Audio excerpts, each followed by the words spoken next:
Thanks everyone for your time. Excited to be talking about BharatGen here today.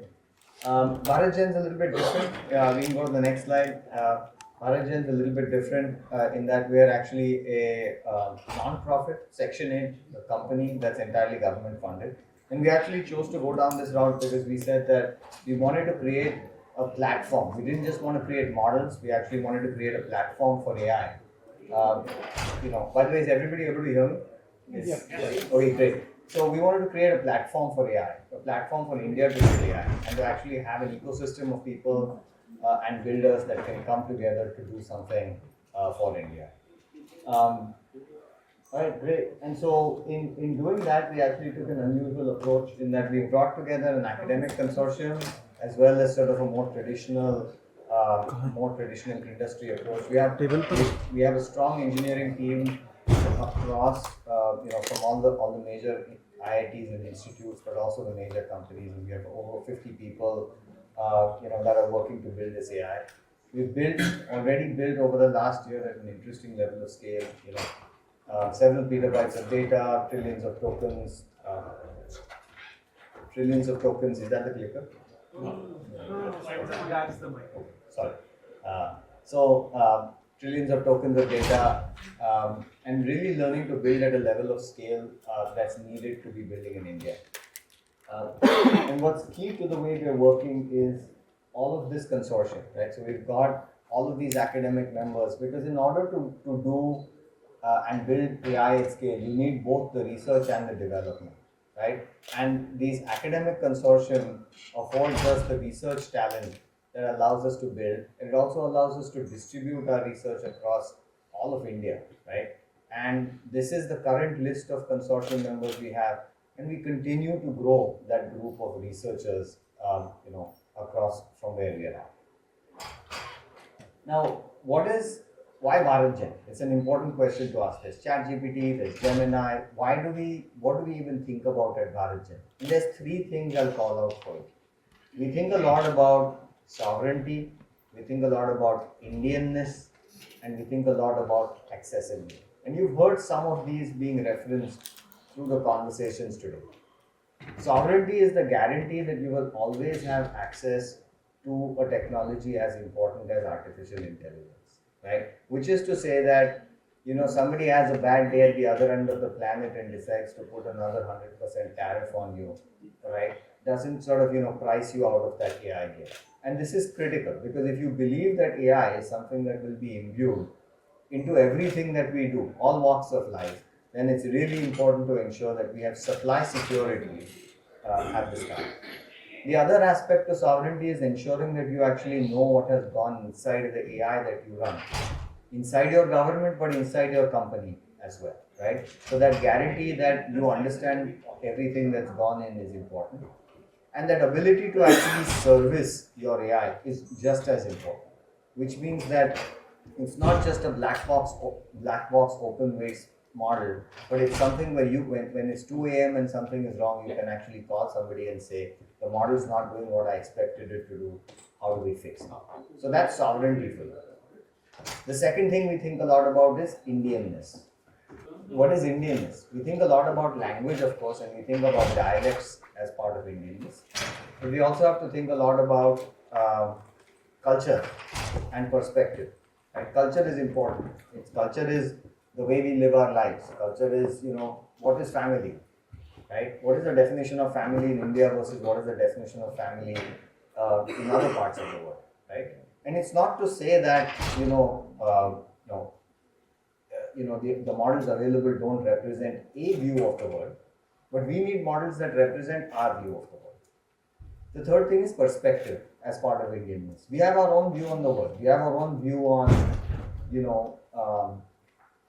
what happened in 1857. Our history books might teach it as the first war of independence. Somebody else's might teach it as a Bagavat or a new thing, right? We have to choose the narrative that is being set by AI in India. And in order to do that, we have to have some degree of control over that AI. So that's Indianness for you. And then the third thing is accessibility. So if we want to make this AI accessible to everybody in India, we have to think very hard about cost. right? We may be number 3, number 4, number 3 GDP soon, but on a per capita basis, cost is very important, right? And this was referenced in the previous group as well. We have to think about cost not as an afterthought, but as a design feature that we have to work with. We also have to think about voice as a modality. We are a talkative nation. We have poor functional literacy levels still across many parts of the country. We have to think about voice as a modality for access. And then you have to think about the domains that are important to us, right? For example, we built a Ayurved SLM or Ayurved LLM. Now, why did we go there? We went there because we knew nobody else did, right? Because if we don't go to these places, nobody else is going to go and build these models for us. Next slide. So, you can think of BharatGen as sort of as a broader framework. We're releasing a lot of these models as open weights. They're available on Hugging Face. They're available on AI Coach. We have our own text models, speech models, and I'll point out at the bottom there we also have a variety of domain-specific models, right? So we're not just building the raw models, but we're doing things that are closer into the application. Next slide. One of the questions then I get asked is, so I thought I'd flash up some metrics, right? Is sort of there's an expectation that if it's built in India, it must not be good. I think we have to dispel that at every level. That when we build for what we are trying to build for, we can build world-class products that are very competitive for the objectives that we have in mind. On that previous slide for a second, I'll just dwell on the fact that actually the sort of standard metric on this is doc VQA, which you notice that actually we would have topped the scale on doc VQA and would have maybe been number 1 on this list. But our team actually found that the existing benchmarks were not sufficient. And so they decided to create a new benchmark that they thought was more reflective of what the actual needs were. And then they re-benchmarked every model against that new benchmark, and of course that dropped us to the second place. But I'm happy about the fact that we continue to chase what are real benchmarks and real quality in the work that we do. Next slide. Maybe, again, in the interest of time, I'm going to keep some of this conversation short. But as people who want to build on, and these are the conversations that we have, is with the builders of AI, who want to use this AI for something. I often come up with the 3 C's as something that happens. Right? People start a pilot, they go to ChatGPT, they use an API, they get started with something, and then I'll be having a conversation with them in their office or mine. And we're not there because the pilot went well, right? We're there because something didn't pan out. And typically it comes down to one of these 3 things, right? It comes down to they started a pilot, and didn't inform anyone, and their legal team found out that they were sending all sorts of data that they should not be sending across a wire and an API, right? And they're not supposed to, right? So that's one of the typical things that they run into, and that's where co-location comes in. That ability to actually run your models on your own data center and control what happens to your data is super important. Another one that often happens is people will start calling these trillion parameter APIs, and it looks like it's working, except they run through their annual budget in a month. And that's why we're meeting, right? And what's going on is they came up with this cool sort of API, they started calling it, and then they're like, hey, agentic is cool, let's do agentic, right? And then agentic means that you're carrying tokens from one call to the next call to the next call, and that token count keeps going up and you're getting billed by the tokens. And pretty soon you're out of money, right? Or either that or the finance team discovers that you just don't have the ROI to be able to run that application, right? And so what was supposed to be maybe 100 rupee saving is actually costing 200 rupees to serve. And so that project gets shut down. And then the third thing is customization, where you've got a model, it goes 99% of the way or 90% of the way, but that's not enough to run a business. In order to run a business, you actually need way more nines.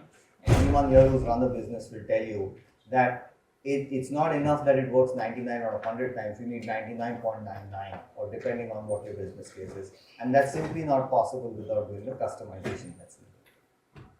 Go to the next slide. And so I'll just flash up a few examples. I talked about the 3 C's. There's more. I don't know if Gokulji is here, but one of the C's that often comes up is CPU, which is that people don't have the GPUs to actually run the models, and we need to actually compress the models and make them work on the existing infrastructure, which goes back to making it work on heterogeneous hardware, tying it back to that conversation. But I'll pop up a few examples just to talk about, because these are the types of conversations we're having. These are just examples of industries and segments where we're working that have the kinds of needs that we talked about. We're doing a lot of work in document processing. We're still a rapidly digitizing society. There's a lot of work that needs to be done in terms of making sure that the documents that we collect, right? Anytime you apply for a loan, anytime you apply for a driver's license, you're submitting reams of papers, right? Often they're documents that are born digital that we then print, then we scan poorly from your phone at different angles in poor lighting, and then submit back to some organization that will then have to process them. We also see a lot of demand around the speech solutions that we're building, and a lot of it is around making sure that we actually have things that work with the accents that we have. And we've gone and done a lot of work in collecting deep speech data in order to make these solutions work. Next slide. The same things that we do that we're doing with industry also apply to governance, maybe even more so to governance, in just being able to bring AI to governance. Just things like policy documents, government regulations. It's an enormous amount of data for even the government to deal with, and we've built solutions there for governance where first internal employees can actually go make sense of those internal regulations. But then how do you make it also available to citizens to be able to access those government regulations and know what the rules are, right? It's so hard often when you're building a house, you've got a nice plot of land. It's so hard to actually figure out what you're allowed to do and what you're not allowed to do. Next slide. So, I talk about building for the ecosystem. It's not just about building the models. It's not just about building the applications. It's about building the builders. And we're very excited to work with students. We have over 100 students, BTechs, MTechs, PhDs, postdocs that are interning with us. So they're learning to make the next generation of AI with BharatGen, so that whole ecosystem grows.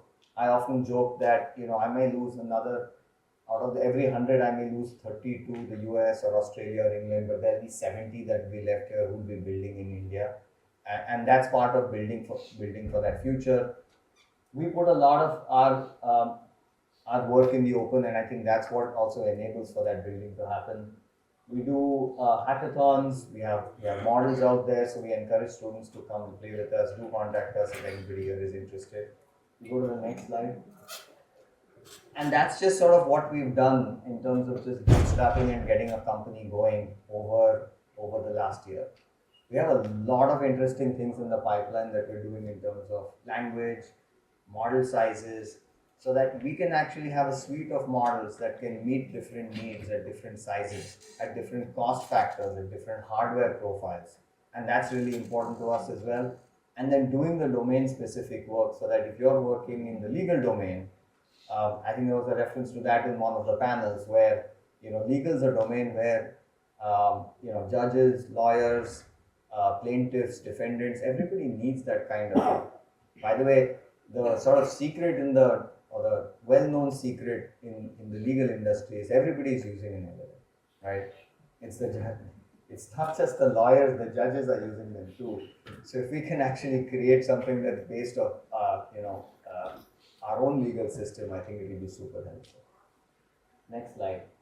So, we encourage you to, collaborate and build with BharatGen. Come to the website. Look, we've got a lot of data. We publish papers in the open. They're on archives. We have a lot of data sets that we're publishing on Hugging Face and AI Coach. We publish model weights. You can go and use those. You can customize them, including the domain-specific models. We even publish benchmarks. What's more is we actually publish the recipes of how we create the models also. So, whatever we can do to support the ecosystem, happy to collaborate, partner, but go ahead, visit our website, contact us and see how we can do some work together. Thank you so much.